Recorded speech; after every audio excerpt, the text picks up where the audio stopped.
여러분들 혹시 별명 있으십니까? 네. 저는 별명이 뭐가 있을까요, 여러분? 어릴 때는 얼굴 피부가 까매서 깜시라는 별명이 있었습니다. 사람마다 저마다의 그런 본래의 이름이 있지만 또 그 사람이 살아온 삶 아니면 그 사람의 어떤 특징을 가리켜서 사람들이 별명을 부르는 경우들도 있죠. 초대교회 공동체는 세상이 부르는 별명이 있었습니다. 그 별명은 바로 그리스도인이었죠. 말 그대로 예수를 그리스도로, 즉 구세주로 따르는 무리라는 뜻입니다. 로마에 의해서 반역한 불순자로서 처형당했던 그 예수를 하나님의 아들이며 자신들의 그리스도, 구원자라고 믿으며 사는 사람들, 그 사람들을 그리스도인이라고 불렀고요. 그 그리스도인들이 한 사람 한 사람 모인 것이 바로 교회입니다. 이유가 어찌되었든지 간에요. 그들이 머물던 곳은 어디든지 반드시 그리스도인이라는 이름으로 불렸습니다. 요즘 우리는 사실은 코로나로 인해서 특별히 교회가 이 코로나의 진앙지, 확산지라는 이런 오해들이 뒤집어 씌우면서 어디 가서 교회에서 왔어요. 나 교회 다닙니다. 식당에 가서도 서로 교인들끼리 권사님, 집사님 이렇게 부르기도 참 어색하고 왠지 좀 시선이 느껴지는 그런 불편함이 있는 것이 사실입니다. 그래서 우리가 어디 가서도 그리스도인이라고 드러내는 것이 참 쉽지 않은 것 같습니다. 하지만 초대교회 당시의 교인들에게는 예수가 바로 삶의 정체성이었고요, 목적이었으니 언제 어디를 가든 또 무엇을 하든 예수의 부활 증인으로 살 수밖에 없었습니다. 하지만 정작 그리스도인으로서의 그런 정체성이 드러날수록 그들의 삶은 점점 더 힘겨워질 뿐이었죠. 주님의 말씀대로 세상이 예수를 미워했기 때문입니다. 예수를 믿는다는 것은 힘이 세거나 권세가 있는 자가 주인 행세하고 있는 이 세상을 향해서 하나님만이 주인이시라고 큰 소리로 외치는 셈이죠. 그 당시에 그리스도인들이 핍박받았던 이유도 이거였습니다. 로마가 지배하던 사회에서 로마의 황제가 이 세상의 주인이다라고 말하고 있을 때 그리스도인들은 하나님이 주인이시다라고 말하고 있었으니 말입니다. 세상의 입장에서 보면은 그런 그리스도인들이 달가울 리가 없었겠죠. 사람들은 보통 남들도 다 그렇게 사는데 괜찮지 않냐고 그렇게 말하는 세상이지 않습니까? 하지만 서로 그렇게 그냥 눈 감아주면서 불의한 일들을 덮으며 살아가고 있는데 그리스도인만 나타나게 되면 그런 거짓과 죄가 여지없이 드러나고 마니 기득권을 불의한 방법으로 얻었던 이들이 그것을 지키려고 하고 있다면 그들에게 그리스도인이란 여간 골칫거리가 아닐 수가 없었습니다. 그러니 세상의 한편에서는 그리스도인이란 사도행전 17장 6절에 나오는 것처럼 그저 천하를 어지럽게 하는 사람들 뿐이었죠. 요즘은 우리가 이 초대교회 교인들만큼 핍박과 박해가 없는 세상이라고 쉽게 생각하지만 사실은 또 그렇지도 않은 것 같습니다. 정작 살펴보면 과거나 오늘이나 그리스도인으로 살아간다는 것이 편안한 걸음일 수는 없지요. 사실 우리는 오늘 그리스도인으로 살아가는 데 있어서 아주 불편한 그런 시대를 살아가고 있습니다. 진리를 모를 때에야 그럴 수 있고 또 구원을 모를 때에는 어찌할 수 없다 체념할 수 있어도요. 예수님을 믿고 또 더 신앙에 들어갈수록 세상의 악이 더 선명하게 보이니 우리의 가슴이 요동칠 수밖에 없죠. 갈수록 고통당하는 이들의 눈물이 크게 보이고 그들의 서러움이 폭풍처럼 크게 들리기도 합니다. 그래서 믿음과 현실 사이에서 이도저도 못하고 있는 무기력한 내 자신이 속상하기도 하죠. 어둠 가운데서 빛으로 살아가다 보면은 자연스레 어두움을 들춰내게 되고 때로는 그것 때문에 불이익을 받기도 합니다. 불의한 이들에게는 미움의 대상으로 미움을 받고요. 반대편에게는 공연히 긁어 부스럼 만든다고 핀잔을 받기도 하죠. 어디에서도 환영받지 못합니다. 정직한 그리스도인으로 살아간다면 말이죠. 그래서 함께 하는 것을 세상이 꺼려하고 때로는 불이익이나 제약을 받기도 합니다.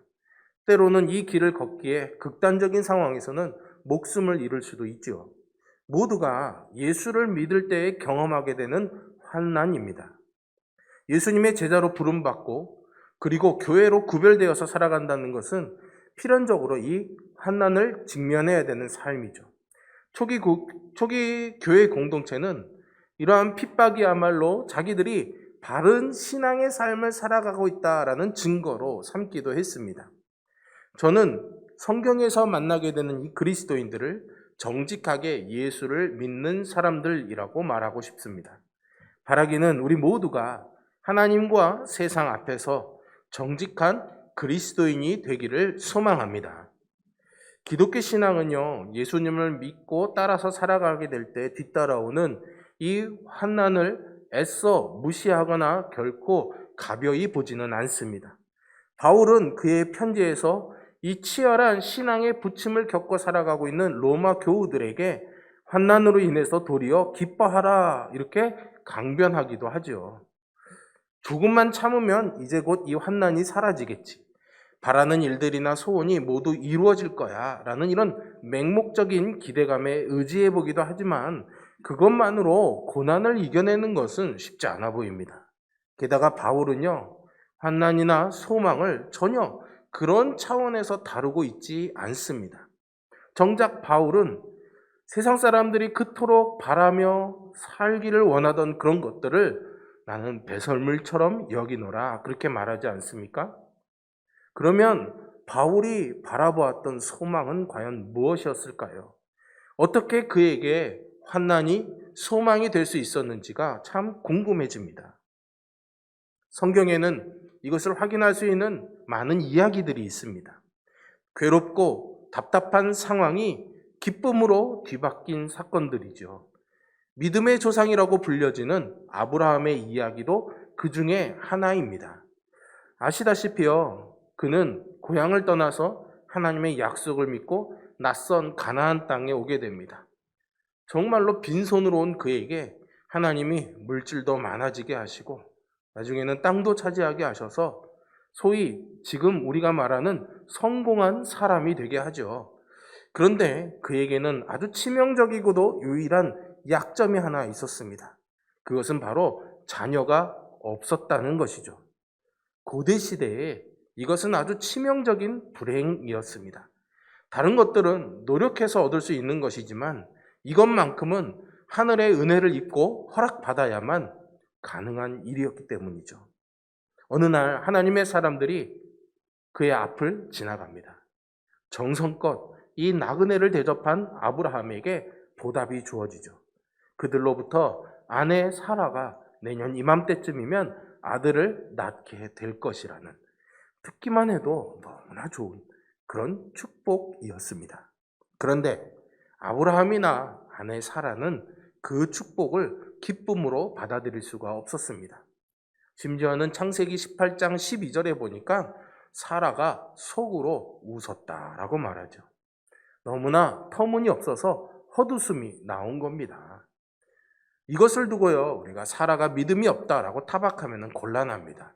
왜냐하면 그때 아브라함의 나이가 이미 100세가 다 되어가고 있었기 때문이죠. 사라도 마찬가지로 90세가 다 되어가고 있었습니다. 고령의 나이는 둘째치고요. 가나안에 들어올 때 하나님께서 자녀를 주시겠다라는 약속을 하셨는데 벌써 그 세월도 25년이라는 시간이 흘러갔죠. 여러분 혹시 약속을 1년 이상 기다려보신 분이 있습니까? 아니 그러면 3년 이상은요? 10년 이상은요? 사실은 약속을 마냥 기다린다는 것은 쉽지 않습니다. 어느 정도 시간이 지나고 나면은 에이 글렀구나 라고 생각하면서 그 약속을 우리의 마음에서 지워내곤 하죠. 약속하신 하나님을 빼고는 이미 이 아브라함과 사라에게는 아들을 낳는다라는 것이 너무나 터무니없는 말일 수밖에 없었습니다. 그러니 맥없이 웃음이 나올 수밖에 없었겠죠. 하지만 21장에 넘어가서 보게 되면 결국에는 이 축복이 결국에는 성취되었다는 것을 우리는 알 수 있습니다. 사라가 이삭을 낳고 정말로 웃게 된 거죠.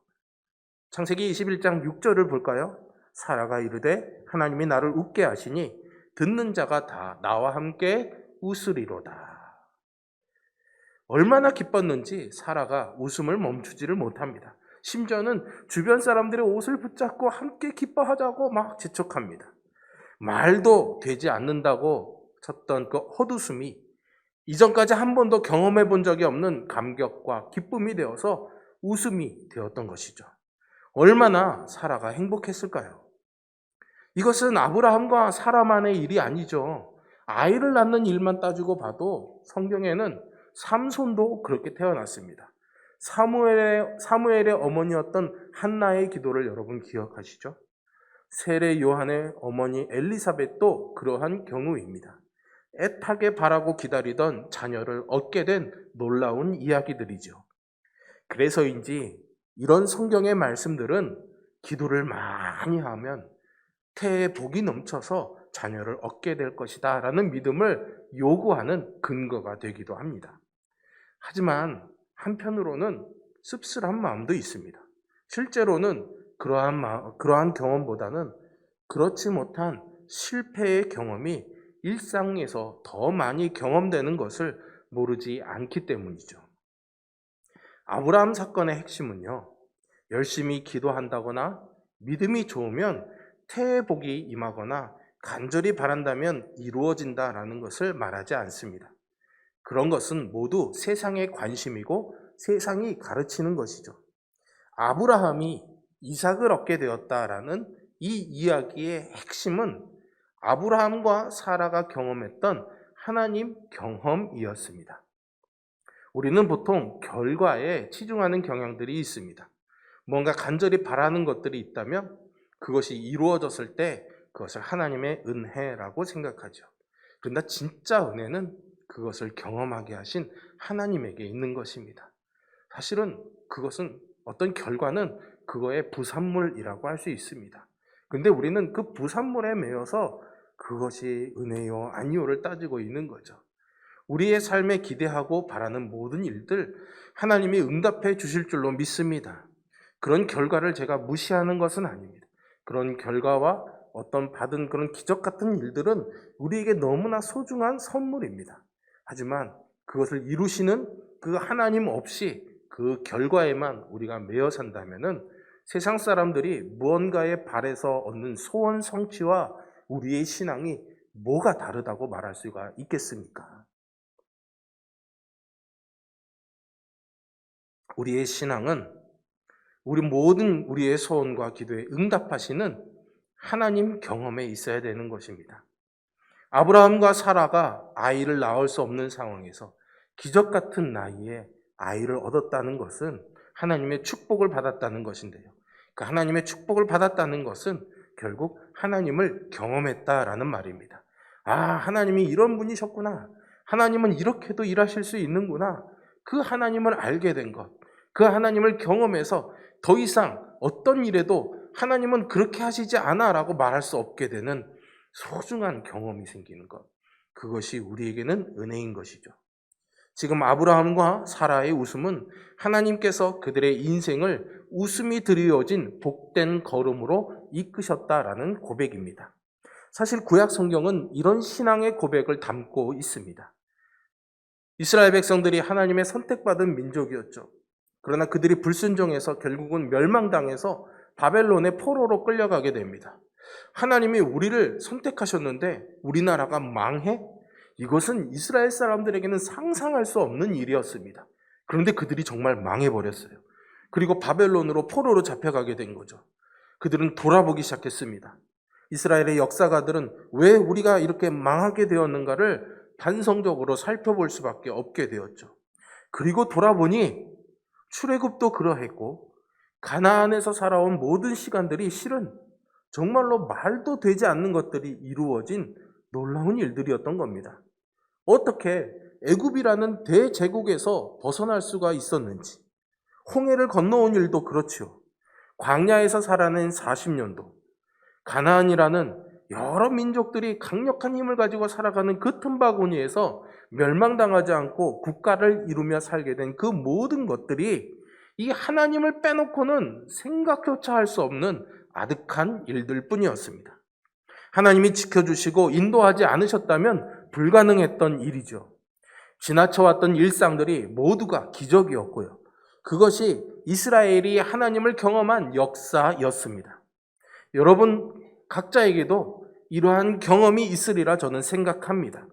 그것이 세상 사람들이 우와 하고 놀랄 만한 기적 같은 일이 아니라고 할지라도 말이죠. 내 뜻대로 사는 거라고 몸부림치면서 살아왔는데 돌아보니 때마다 일마다 지켜주시고 베풀어 주신 그 은혜로 살아왔음을 깨닫게 됩니다. 저는 이런 은혜가 우리에게 풍성하기를 간절히 소망합니다. 그리고 그럴 때 우리는 비로소 인생에 철이 들었다라고 말하게 되죠. 신약으로 좀 넘어와서 보겠습니다. 마태복음 9장 끝부분에 보시면 천국복음을 전파하시고 병자들을 고치시던 예수님께서 추수할 일꾼이 적다라고 말씀하시고 이어지는 10장에서는 12사도들을 제자로 부르시는 대목이 나옵니다. 이 본문을 보통은 우리로 추수할 일꾼이 되어야 합니다라는 식으로 읽혀지거나 설교되어지곤 합니다. 그런데 사실 이 본문의 핵심은 우리가 일꾼이 되어야 됩니다라는 것이 아니라 추수하는 분은 하나님이시다라는 것입니다. 38절을 한번 보실까요? 그러므로 추수하는 주인에게 청하여 추수할 일꾼을 보내주소서 하라 하시니라. 여기 나오는 추수의 의미가 무엇일까요, 여러분? 그저 가을 거지만을 말하는 것은 아니라는 걸 잘 알고 계실 겁니다. 이 38절 앞에 35절에 보시면 예수님이 행하셨던 일들이 나옵니다. 가르치고 복음을 전파하고 병자를 고치고 귀신을 내어 쫓는 일들이죠. 바로 그 모든 일들이 추수였습니다. 그리고 이 일들의 목적은 무엇이었습니까? 모든 사람들을 구원해내는 일이었습니다. 결국 추수는 영혼을 구원하는 것이었죠. 우리가 예수님의 제자로 부름받고 예수님의 교회로 세움을 입었다는 것은 이 일을 위해서 우리가 부름받았다라는 의미입니다. 그런데 과연 예수님이 하신 이런 일들을 우리가 잘 해낼 수 있을까요? 과연 우리 중에 누가 누구를 구원할 수가 있겠습니까? 구원은 예수님을 통해서 하나님만이 하시는 일인데요. 우리는 한 사람도 구원해낼 수가 없습니다. 구원은 오직 하나님께만 달려있는 일입니다. 추수할 때가 되면 주인이신 하나님께서 일꾼을 보내실 것입니다. 모든 것은 일꾼이 아닌 전적으로 주인에게 달려있는 일이라는 것을 우리는 기억해야 됩니다. 제가 이 말씀을 나누면서 맨 처음에 우리가 그리스도인으로서 경험하게 되는 어떤 환난이나 고난의 문제를 말씀드렸습니다. 여전히 초대교회뿐만이 아니라 우리의 삶에도 고스란히 있는 이 환난이나 시험을 어떻게 감당해야 될지 사실은 아득하기만 합니다. 그런데 바울은 로마서 5장 3절과 4절에서 이렇게 말합니다. 다만 이뿐 아니라 우리가 환난 중에도 즐거워하나니 이는 환난은 인내를, 인내는 연단을, 연단은 소망을 이루는 줄 알미로다. 아멘. 바울은 고통스러운 초대교회 현실을 바라보면서 환난을 당하는 교회들을 바라보면서 여러분, 이 환난은 결국 우리의 소망이 됩니다라고 결의에 찬 고백을 하고 있습니다. 저는 이 바울의 고백이 참 부럽습니다. 부럽다는 말은 나는 그렇지 못하다라는 의미이기도 하죠. 부자를 부러워하는 것은 내가 부자가 아니기 때문 아니겠습니까? 우리가 그렇지 못한데 바울이 이런 믿음의 고백을 하니 참 부럽습니다. 마태복음 우리가 앞서 본 9장의 마지막에 예수님의 말씀을 다시 한번 읽어볼 필요가 있습니다. 그러므로 추수하는 주인에게 청하여 추수할 일꾼들을 보내주소서 하라 하시니라. 우리가 할 수 있는 것이 여기서 발견되어집니다. 무엇일까요? 오직 주인에게 청하는 것입니다. 일꾼을 보내주소서 하라 말씀하시는 거죠. 재밌지 않습니까? 너희가 일꾼이 되어라가 아니라 일꾼을 보내주소서 하라라고 주님이 말씀하셨습니다. 주인에게 청하라는 것이죠. 우리는 주인에게 청하는 이것을 기도라고 말합니다. 목사님 또 기도하라고 그러시는군요. 아니면은 기도하면 다 이루어집니다라는 기도 만능주의에 빠지지 않았으면 좋겠습니다. 이것은 예수님이 우리에게 주신 말씀입니다. 우리는 힘들면 기도할 수 있고요. 핍박이나 환난을 당하면 기도할 수 있다고 생각하지만 사실은 그게 말처럼 되지 않습니다. 여러분들이 증인이지 않습니까? 오히려 삶 가운데 감당하기 어렵고 정말 날카롭고 낯선 일들이 찾아올 때 우리는 낙담하고 실망하거나 손을 놓고 포기하기 일쑤죠. 하나님을 원망하기도 합니다. 기도도 되지 않고 기도도 할 수 없죠. 이것은요, 기도를 문제 해결을 위한 수단으로서가 아니라 기도를 통한 주님과의 신뢰 관계가 없기 때문입니다. 기도는요, 죽음 앞에서도 생명을 맡길 수 있는, 그래서 주님을 전적으로 신뢰하는 몸짓이라고 저는 생각합니다. 기도한다는 것은 어떤 일이 찾아와도 주님이 나를 홀로 내버려 두시지 않고 끝까지 함께 하신다는 것을 믿기에 끝까지 주님을 기다리는 것을 의미합니다. 그래서 주님과의 이 신뢰 관계가 없는 사람은 기도할 수가 없는 겁니다. 그런 상태에서는 또 그런 상태에서 기도만 하는 것은 결국 속만 끓이며 자기 안에 쓰디쓴 상처만 남게 될 뿐이죠.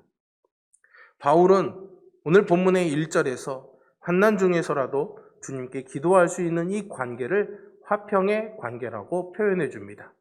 주님과 화평한 관계가 되어 기도할 수 있도록 우리를 초청하신다는 거죠.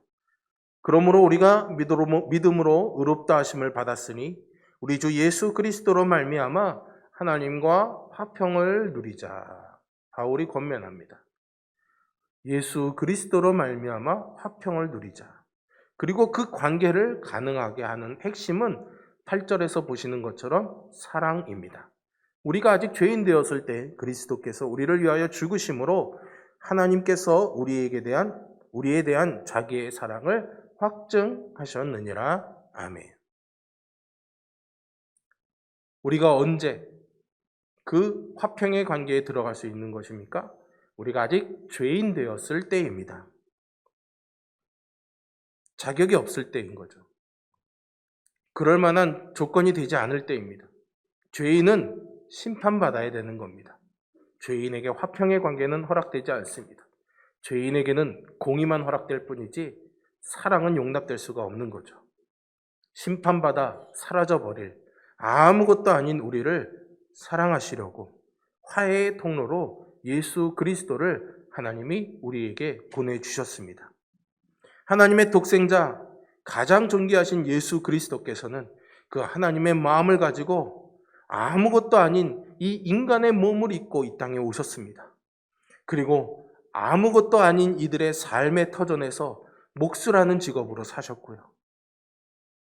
그들의 삶의 터전인 갈릴리에서 그들과 함께 웃고 울으셨습니다. 아무것도 아닌 이들과 동변상련의 정을 나누시다가 아무것도 아닌 이들이나 당하게 되는 십자가의 처형을 당하셨죠. 하나님께서는 아무것도 아닌 자들에게 아무것도 따져 묻지 않으시고 예수 그리스도를 통해서 하나님의 사랑을 보여주신 후에 이제는 하나님의 사랑이 통치하는 세상을 만들어 가자고 아무것도 아닌 자들을 제자로 부르고 계십니다. 하나님께서 하실 수 있는 모든 일들을 다 하신 거죠. 이제 남은 것은 우리의 응답입니다. 하나님께서 우리에게 손을 내미셨고 우리는 이제 손을 내밀어 그 하나님의 손을 잡을 때입니다. 우리가 손을 내미는 증거는 무엇일까요? 오늘 본문 안에서만 우리가 적용해서 살펴본다면 환난 중에도 즐거워하는 것, 환난 중에 인내를 이루는 것, 인내를 통해서 연단을, 그리고 연단을 통해서 소망을 이루는 삶을 살아가는 것이죠. 우리가 살고 있는 세상은 여전히 하나님께서 침묵하고 계시는 것 같고 외면하시는 것 같고 아무것도 아닌 이들이 내팽개쳐진 것 같습니다. 그러나 그것은 하나님의 침묵과 외면이 아니라 인간의 침묵이요 인간의 외면입니다. 성경은 5절에서 이미 하나님이 성령으로 말미암아 하나님의 사랑이 우리의 마음에 부음바 되었다라고 증언합니다. 하나님이 우리 안에 그 사랑을 성령을 통해서 이미 충분히 채워주셨다라는 거죠. 그리고 우리로 하여금 세상에 나가서 그 사랑을 실천하며 이 세상이 하나님이 통치하시는 나라가 되게 하자라고 우리를 부르셨던 겁니다. 그러므로 지금 이 세상의 고통은 사실은 하나님의 책임이 아니라 바로 우리 그리스도인들의 책임입니다. 우리가 이 땅을 고통이 없는 하나님의 나라가 되게 하도록 하나님이 우리를 이미 부르셨고 채우셨기 때문이죠. 그런데 사실 우리는 그런 자격이 없는 아무것도 아닌 존재였습니다. 그러나 하나님께서는 아무것도 아닌 우리들에게 오셔서 너희는 아무것도 아닌 것이 아니야 라고 선언하신 겁니다. 그래서 내가 너를 보배롭고 존귀하게 여긴다. 내가 너를 나의 귀한 도구로 삼겠다. 말씀하시는 거죠. 이것이 바로 복음입니다. 그러니 여러분, 우리에게 이 그리스도인이라는 이름은 더 이상 부끄러워해야 될 이름이 아니라 자랑스러운 이름이 되어야 될 줄로 믿습니다. 어떤 고통과 아픔 속에서도 하나님을 원망하지 마시고 그분에게 소망을 두시기를 바랍니다. 하나님이 정말 나와 함께 하시는가, 그렇지 않은 것 아닌가라는 회의가 찾아올 때도 있겠지만 여러분 분명히 기억하십시오. 하나님은 임마누엘의 하나님이십니다. 우리와 함께 하시는 하나님, 그것을 잊지 마시기를 바랍니다. 그리고 그 믿음과 신뢰는 결국 환난 중에 즐거워하는 참된 그리스도인의 삶이 되는 것이죠. 주님이 우리와 함께 하십니다. 환난 중에서도 말이죠. 그래서 그 주님이 계심으로 우리는 이 속에서도 사라처럼 웃으며 살 수가 있는 것입니다. 그러니 우리는 이 세상 속에서도 초대교인들처럼 믿음을 붙잡고 살아갈 수가 있는 것이죠. 주변을 둘러보면은 나는 정말 그리스도인답게 살아가고 있는가? 나는 정말 그리스도인이라고 말할 수 있는가? 여러분들의 마음이 많이 무겁고 힘들 것입니다. 저도 매일 그런 싸움을 합니다. 오늘 교회 와서 예배를 준비하면서 하나님, 제가 이 말씀을 전할 자격이 있나요? 하나님, 제가 여기서 목사로 살 수 있는 과연 자격이 있는 사람입니까?